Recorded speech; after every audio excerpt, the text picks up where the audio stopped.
Yes, alright, mambo vipi ngo bimeze bite byifashe bite? Mwibutsa ko iyi ni Hozaho TV, aho tugenda rero twigira indimi, twigira ubumenyi yaba muri science, muri history, aho tugenda tubahereza ibibazo bigiye bitandukanye. Tungura byinshi rero ku bufatanye bwanyu, tubabwira uti gukora subscribe kwanyu ni ingenzi kugira ngo tubashe gukora video nyinshi zigiye zitandukanye, tubashe kwiyungura ubumenyi mu masomo bugiye butandukanye. Uyu munsi rero turacyakomeje kwiga igiswahili, icyongereza, ari nako tubishyira mu kinyarwanda. Uyu munsi rero twabazaniye ijambo mu giswahili bavuga kwenda.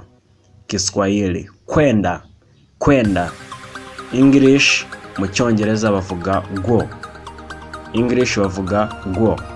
Kinyarwanda mu kinyarwanda bakavuga genda cyangwa se kugenda, go. Iyo bavuze let's go, reka tugende. Yes, iri ni ryo jambo twari tubafitiye ry'umunsi, rero tuzacikwa n'irindi jambo ry'ubutaha. Thank you.